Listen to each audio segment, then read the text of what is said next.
जलस्रोतको दोस्रो धनी राष्ट्र, त्यसमा पनि 11वटा उच्च पहाडहरूमध्ये 8वटा परेको देशमा झरनाहरूको कमी हुने त कुरै भएन। त्यसमा पनि आजकल टुरिस्टहरू र आन्तरिक पर्यटकहरू झरनाको मनमोहक दृश्य हेर्नको लागि लालायत भएको देखिन्छ। त्यसैले आज मैले नेपालमा नाम कहलिएका अर्थात् चर्चित झरनाहरू र पर्यटकीय दृष्टिकोणले सम्भाव्यता बोकेका झरनाहरू बारे यहाँ चर्चा गर्न लागेको छु। काठमाडौँ उपत्यका अर्थात् भक्तपुर दरबार स्क्वायरदेखि ती झरनाहरूसम्मको दूरी समेत उल्लेख गरेर मैले चर्चा गर्न कोसिस गरेको छु। सोटी झरना भक्तपुरको दरबार स्क्वायरदेखि 13.5 किलोमिटर अर्थात् करिब 40 मिनटमा पुग्न सक्ने यस झरनामा प्रसिद्ध बनेपाको मन्दिर चण्डेश्वरीबाट करिब 8 किलोमिटर मात्र दूरीमा पर्छ। सोटी झरनालाई घिमिरे गाउँमा पर्ने भएकोले घिमिरे गाउँ र इन्द्रायणी पनि देख्न सक्ने भएकोले इन्द्रायणी झरना र नालापानी झरना आदि पनि भन्ने गरिन्छ। यो नालाको टुकुचामा पर्छ। आजभोलि युवा युवतीहरू झरना भन्ने बित्तिकै हुरुक्क हुन्छन् र सेल्फी र टिकटक बनाउन थालिहाल्छन्।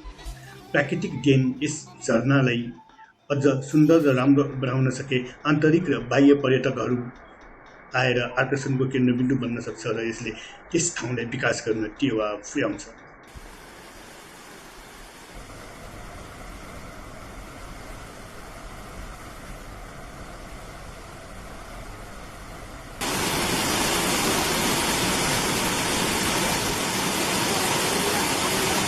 सुन्दरीजल झरना सुन्दरीजल भक्तपुर दरबार स्क्वायरबाट करिब 22 किलोमिटर अर्थात् 1 घण्टाको दूरीमा पर्छ। सुन्दरीजलको अर्थ सुन्दरी र जलको अर्थ पानी भन्ने शब्दबाट बनेको हो। यस क्षेत्रबाट बागमती नदीको उत्पत्ति भएको र राणा वंशदेखि नै काठमाडौँ उपत्यकाको खानेपानीको प्रमुख स्रोत रहेको छ। यहाँ हिन्दू देवी सुन्दरीलाई पनि यस नाममा समर्पित मन्दिर छ। सुन्दरीजल जलविद्युत केन्द्र पहिला 640 किलोवाटको थियो भने हाल स्तर उन्नति गरेर करिब 1000 किलोवाटको बनाएको छ। यस सुन्दरीजल झरनामा बाह्य तथा आन्तरिक पर्यटकहरू सजिलैसँग पुग्न सकिन्छ। जहाँबाट हिन्दूहरूको धार्मिक तीर्थस्थल गोसाइँ कुण्ड पनि पैदलै हिँडेर ससाना झरनाहरू नाच्दै पुग्न सक्छौँ।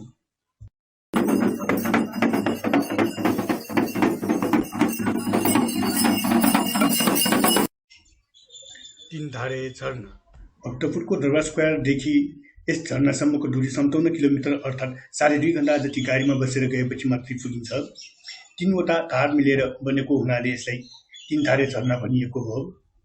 बाहुबली फिल्मको सफल प्रदर्शनपछि त्यसमा देखाइएको झरनाको आकृतिसँग ठ्याक्कै मिल्ने भएकोले आजभोलि यसलाई बाहुबली झरना पनि भन्न थालिएको छ।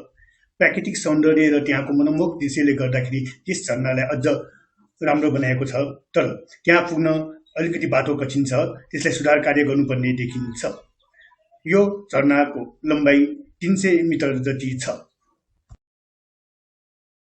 काठमाडौँ उपत्यकाबाट पूर्व पर्ने यस झरना काभ्रे जिल्लाको कोशी नगरपालिकामा अवस्थित छ।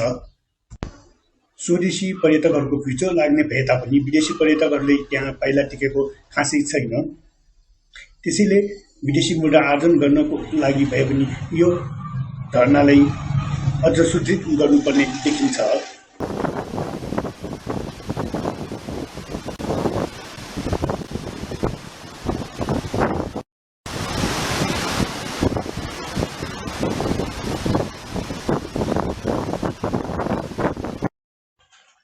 ठाडो खोला झरना यसलाई मोहनी झरना पनि भन्ने गरिन्छ। भक्तपुरको दरबार स्क्वायरबाट करिब 60 किलोमिटर मात्रै दूरीमा परेको यस झरनामा आजभोलि स्वदेशी तथा विदेशी पर्यटकहरूले धेरै रुचाएको पाइन्छ। उपत्यकाबाट नजिकै पर्ने भएकोले पनि यहाँ हुन रुचाएका हुन्। गर्मी मौसममा यहाँ स्विमिङ खेल्नेहरूको पनि कमी छैन। मार्खु कुलेखानी नजिकै पर्ने यस झरनालाई आजका युवा युवतीहरूले सामाजिक सञ्जालमा प्रचलनमा ल्याउन पनि थालिएका छन्।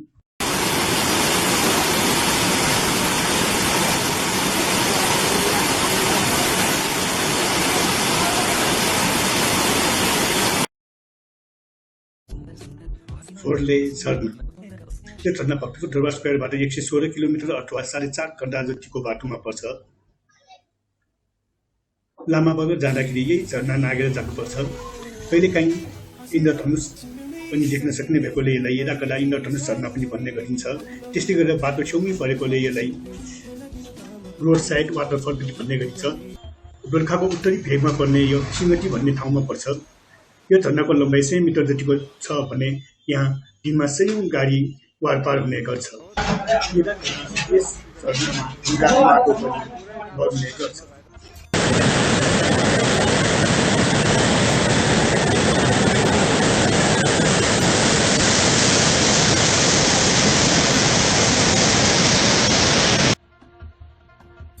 जलबिरे झरना। जलबिरे झरनालाई लामो झरना पनि भन्ने गरिन्छ, जुन भक्तपुरको दरबार स्क्वायरदेखि 131 किलोमिटरको दूरी अर्थात् 4.25 घण्टाको दूरीमा पर्छ।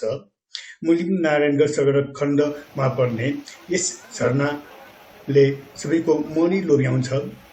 करिब 1 किलोमिटर उकालो चढेपछि यस झरनामा पुग्न सकिन्छ, अर्थात् आधा घण्टा जति हिँड्नुपर्ने छ।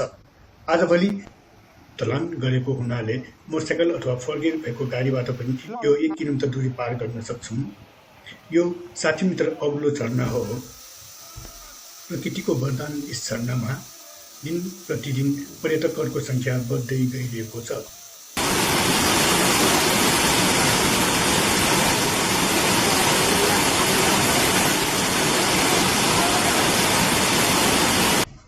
पोकली झरना। यो भक्तपुर दरबार स्क्वायरदेखि 156 किलोमिटर अर्थात् 5.5 घण्टाको दूरीमा पर्छ। ओखलढुङ्गा नेपालको पोकली गाविसमा अवस्थित यो विशाल र भव्य झरना 130 मिटरको उचाइबाट झरेको छ। धार्मिक स्थलका रूपमा लिएको यस क्षेत्रलाई स्थानीयले दुग्धेश्व महादेव भन्ने गर्छ। वर्षाको समयमा यसको सुन्दरता अकल्पनीय छ र तपाईँको सबै चिन्ता बिर्सन्छ। वसन्त ऋतुमा अप्रिलदेखि मेसम्म क्यानोनिङका लागि पनि यो निकै उपयुक्त मानिन्छ।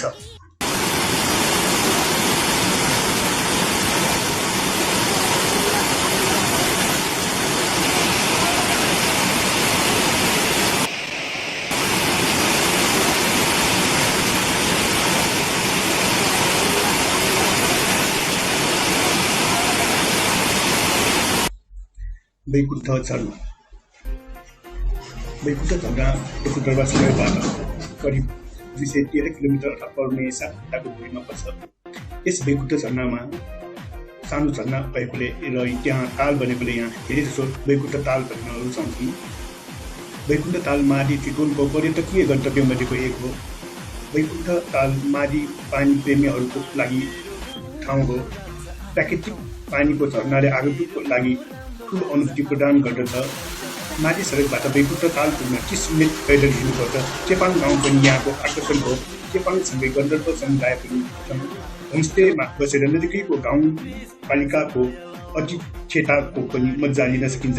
बैकुण्ठ ताल माडीको भ्रमणको क्रममा सामान्य स्थानीय खानाहरू खानको लागि पनि उत्तम छ। प्राय मानिसहरू गर्मीमा यी ठाउँहरू हिँड्ने गर्छन्।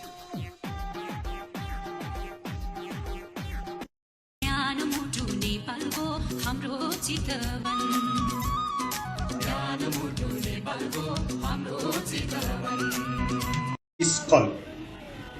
यो भक्तपुरको दरबार स्क्वायरदेखि करिब 217 किलोमिटर अर्थात् पौने 7 घण्टाको दूरीमा पर्छ। यसको नेपाली नाम पताले छागो हो। जमिन मुनिबाट पानी बग्ने भएकोले यसको नाम पताले छागो राखिएको हो। करिब 150 मिटर अर्थात् 500 फिट जति जमिन मुनिबाट पानी बग्ने गरेको र यो 100 फिट गइरहेको छ भने 31 जुलाई 1961 एक स्विस दम्पति पौडी खेल्ने गएका थिए, तर पानीको बहावका कारण महिला खाल्डोमा डुबेर मृत्यु भएको थियो। उनको शव 3 दिनपछि ठुलो प्रयासमा तुसे खोलामा फेला परेको थियो। उनको बुबाले आफ्नी छोरीको नामबाट डेभिस फल नाम राख्न चाहन्थे। नेपालको पर्यटकीय गन्तव्य पोखरा घुम्न जाँदाखेरि यस डेभिस फल झरना नहेरी फर्कनेहरू सायदै मात्र होला।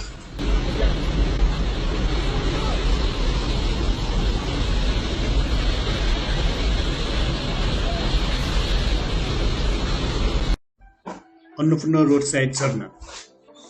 बाटोको नाजुक अवस्थाले गर्दाखेरि त्यहाँसम्मको गुगल म्यापमा दूरी पत्ता लगाउन नसके पनि करिब 11 घण्टा अथवा 280 किलोमिटर जति दूरी पार गरेमा त्यहाँ हामी पुग्न सक्छौँ।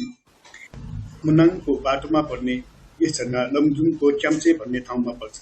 यस झरनाको आकर्षणले टुरिस्ट तथा आन्तरिक पर्यटकहरूको मनै लोभ्याउँछ। जानले त्यहाँ कठिन भए तापनि पदयात्रा र उचाइहरूमा विजय हासिल गर्न रोमाञ्चक ट्रेल प्रदान गर्दै अन्नपूर्ण रोड साइड झरना साहसिक मनोरञ्जकहरूका लागि स्वर्ग हो। यसले हिमाल पर्वत श्रृङ्खलाहरूको मनोरम दृश्य दिन्छ र विश्वको सबैभन्दा प्रसिद्ध ट्रेलहरूमध्ये एक हो। अन्नपूर्ण क्षेत्रलाई हिउँले ढाकिएको गाँठो, टम्बलिङ, क्यास्केड, पाइन टिम्बरल्यान्ड र अन्नपूर्णको विशाल उपस्थितिले चित्रण गरिएको छ। यो ग्रहमा प्रशासित ट्रेलहरूमध्ये एक हो। हिमालयन फौजहरूमा एक सुन्दर प्रतिपेक्ष प्रदान गर्दछ। अन्नपूर्ण रोड साइड झरनाहरू देख्दा निस्सन्देह तपाईँ प्रवेश गर्नुहुनेछ। साथै यसलाई नर्च्याङ झरना पनि भन्ने गरिन्छ।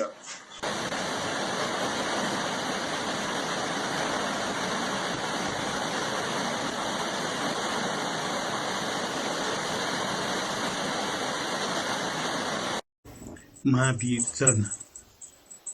यो झरना भक्तपुरको दरबार स्क्वायरदेखि 310 किलोमिटर अथवा पौने 10 घण्टाको दूरीमा पर्छ। यो झरनाको मनोमोहक दृश्यले मान्छेको मन लोभ्याउँछ। यस झरनाको फेदमा इन्द्रधनुषको आकृति एकदम राम्रोसँग देख्न सकिन्छ। यदि तपाईँ पनि मुक्तिनाथ भ्रमणमा जारी हुनुहुन्छ भने यस बेनी जोङसुङ सडक खण्डमा पर्ने महावीर झरनालाई पनि हेर्न नभुल्नुहोला।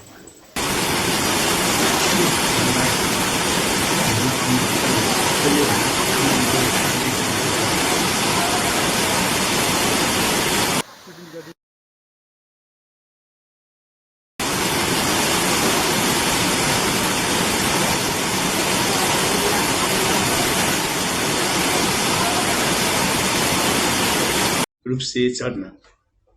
भक्तपुर दरबार स्क्वायरबाट करिब 324 किलोमिटर अथवा 10.5 घण्टाको बाटोमा पुग्न सक्ने यस रूपसे झरना जोनी बेलसुङ सडक खण्डमै पर्छ। महावीर झरनाभन्दा 14 किलोमिटर जोङसुङको बाटो हुनेमा पर्ने यस झरनाको आकर्षण अरू झरनाभन्दा कम छैन। म्याग्दी जिल्लामा पर्ने यस झरनालाई मुक्तिनाथ जाँदाखेरि सबैले हेरेर जाने गर्छन्। यो झरनाको लम्बाइ 300 मिटर छ।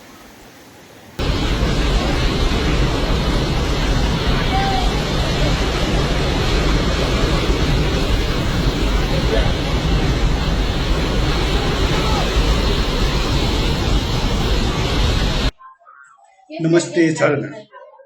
यो झरना भक्तपुर दरबार स्क्वायरबाट 389 किलोमिटर अर्थात् 9.5 घण्टाको दूरीमा पर्छ।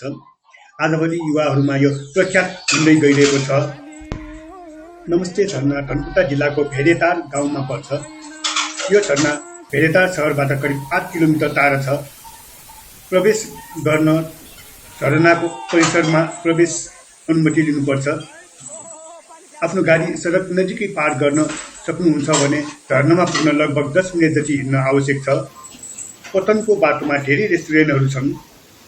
नमस्ते झरना जाने बाटो साँघुरो भएकोले आगन्तुकको सुरक्षाका लागि सिमेन्ट र फलामको रेलिङ राम्रोसँग मर्मत गरिएको छ। यसलाई सफा र छोटो दूरीमा डस्टबिनहरू पनि छन्। झरना लगभग 80 मिटर अग्लो छ। एकपटक तपाईँ नमस्ते झरना पुग्नुभयो भने तपाईँले आफूलाई कामको बोझबाट रिचार्ज गर्न सकारात्मक भाइब्स प्राप्त गर्न सक्नुहुनेछ। नमस्ते झरना यात्रुहरूमाझ पूर्वी नेपालको प्रख्यात ठाउँ हो। यहाँ वरपरका ठाउँहरू र भारतबाट पनि गर्मी मौसममा नजिकका प्रियजनहरूसँग ठूलो सङ्ख्यामा मानिसहरू यस ठाउँमा जान्छन्।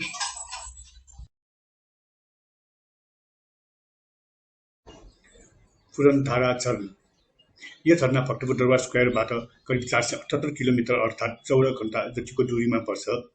यदि पैदलै गएर त्यहाँ पुग्ने हो भने करिब 98 घण्टा जति हिँड्नुपर्छ। यो झरनामा पहिलोपटक पुग्नेहरू धेरै रमाउने गर्छन्। पुरनधारा झरना पुरनथला गाउँपालिका 8 जङ्गल क्षेत्रमा अवस्थित छ। यो प्राकृतिक झरना हो। 45 मिटर उचाइबाट कालापानी खोलाको फेदमा बज्रिने यस खोला बबई नदीको किनारामा अवस्थित छ। घना जङ्गल, बबई नदीको हावा बहाव, झरनाको आवाजसँगै चराचुरुङ्गीको चिरबिरको आवाजले गर्दा यो ठाउँ निकै आकर्षक हुन्छ।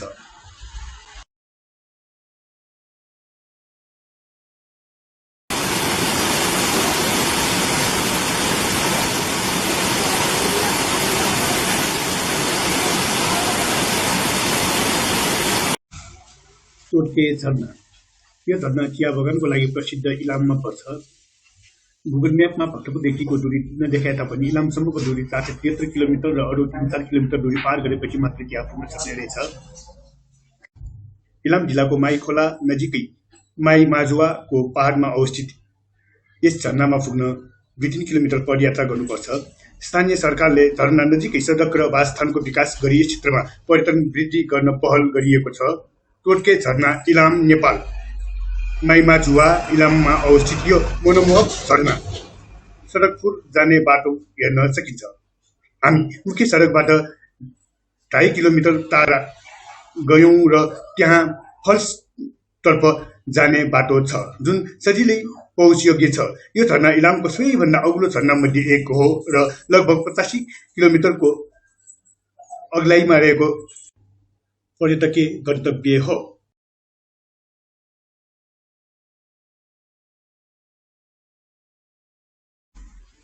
सुलीघाट झरना।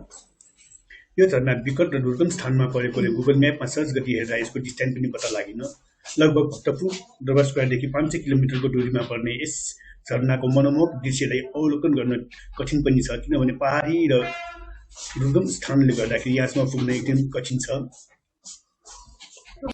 डोल्पा जिल्लामा परेको यस झरनाको लम्बाइ 136.20 मिटरको छ। से फुट सुन्दर ताल भएर बग्ने भएकोले यस झरनालाई से फुट सुन्दर झरना पनि भन्ने गरिन्छ।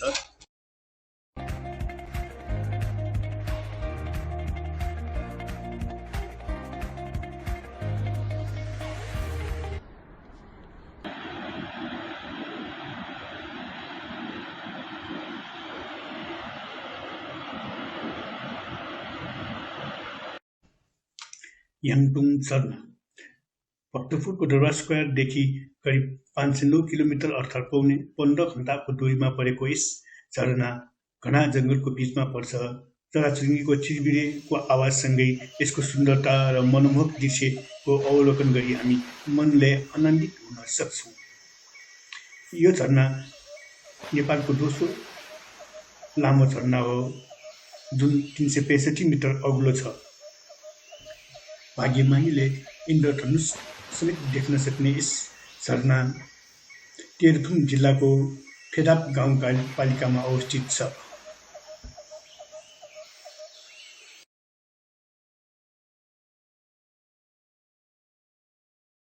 फुङफुङ्गे झरना। यो ताप्लेजुङ जिल्लामा पर्छ। भक्तपुर दरबार स्क्वायरदेखि ताप्लेजुङसम्म पुग्नको लागि 566 किलोमिटरको दूरी पार गर्नुपर्छ भने यस झरनामा पुग्न अरू 40 किलोमिटर जति हिँडेर मिखुवा खोलामा पुग्नु पर्छ। ताप्लेजुङदेखि त्यस झरना अथवा मिखुवा खोलासम्म पुग्नको लागि हामीले साधारण जीवको सहायता लिन सक्छौँ। आन्तरिक तथा बाह्य पर्यटकहरूको मध्यनजर गरी आजभोलि त्यहाँ होमस्टेको पनि व्यवस्था गरिएको छ। साथै होमस्टेमा बस्नेहरूको लागि त्यहाँको लिम्बूहरूको मौलिक नाचहरू पनि प्रस्तुत गर्ने चलन चल्न थालिएको छ।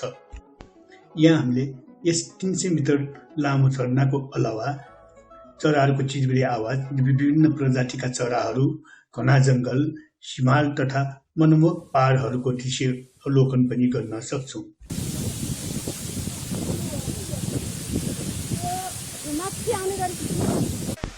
यहाँ धेरै हावा चल्दाखेरि झरनाको धार नै परिवर्तन भएको जस्तो अनुभूति हामीले गर्न सक्छौँ।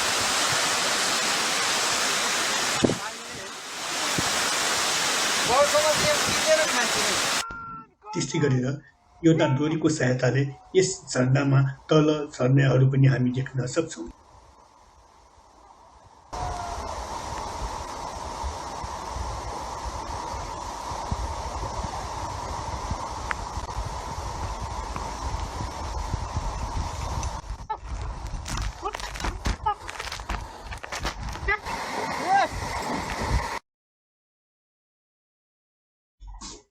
पचाल झरना। यो झरना भक्तपुर दरबार स्क्वायरदेखि 741 किलोमिटर अर्थात् 21 घण्टाको दूरीमा पर्छ। यो झरना एसियाको दोस्रो लामो झरना हो। यो झरना समुद्री सतहबाट 970 किलोमिटर अग्लोमा पर्छ भने 381 मिटर लामो छ। आकर्षक मनमोहक पहाडहरूको सौन्दर्यलाई छिचोल्दै यहाँ वन्यजन्तुहरू पनि हेर्न सकिन्छ भने जडीबुटीले भरिभराउ जङ्गल पनि छ। पर्यटकीय दृष्टिले यसलाई अझ सुन्दर र राम्रो बनाउन कोसिस गरेमा यसबाट विदेशी मुद्रा आर्जन गर्ने प्रबल सम्भावना पनि छ। जलस्रोतको दोस्रो धनी राष्ट्र, त्यो पनि पहाडी मुलुकमा झरनाको कमी हुने त कुरै भएन। त्यसमा पनि कृत्रिम झरना निर्माण गरिएको छ भन्दाखेरि सायदैलाई मात्र विश्वास लाग्दा हो। साँच्चीकै तेह्रथुमको साफेवा खोलाको पानी प्रयोग गरेर माया भिरबाट पानी झारेर माया झरना निर्माण गरिएको छ। यहाँ 28 सङ्क्रान्ति बजारबाट 7 किलोमिटर यातायात प्रयोग गरेर पुग्न सक्छौँ। आन्तरिक तथा बाह्य पर्यटकहरूलाई लक्षित गरेर यो झरना निर्माण गरिएको हो। यसैबाट प्रमाणित हुन्छ कि झरनाको महत्त्व कति छ भन्ने कुरा हो। साँच्चीकै झरना भनेको देशकै गहना हो। यसलाई संरक्षण र प्रवर्धन गर्नु देशकै दायित्व हो। अरू देशमा अर्थात् झरनाको कमी भएको देशमा कृत्रिम झरना निर्माण गरेर त्यसैको पानीबाट विद्युत उत्पादन गरेर 5 स्टार होटेल समेत सञ्चालन गरेर विदेशी मुद्रा आर्जन गर्ने प्रमुख स्रोतको रूपमा लिएको पाइन्छ। भिडियो लामो भयो भने भ्युज र भ्युज आवर कम हुने भएकोले मैले यसमा छुट्याउने कोसिस गरेको छु। नेपालमा धेरै अरू झरनाहरू पनि छन्। खोज गर्दै जाने हो भने धेरै झरनाहरू पत्ता लाग्ने सम्भावना धेरै छ। मैले यसमा धेरै झरनाहरू घुमिसकेको र अरू घुम्ने लक्ष्यमा राखेको छु भने बाँकी केही झरनाहरूको नाम मैले यहाँ प्रस्तुत गर्न खोजिएको छु।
मेरो यस सानो प्रयासलाई तपाईहरूले साथ दिनु भएर लाइक, सब्स्क्राइब र कमेन्ट गरिदिनु भएमा म धेरै आभारी हुनेछु।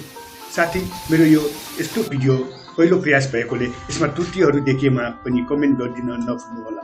भिडियो पुरा हेरिदिनु भएकोमा धन्यवाद।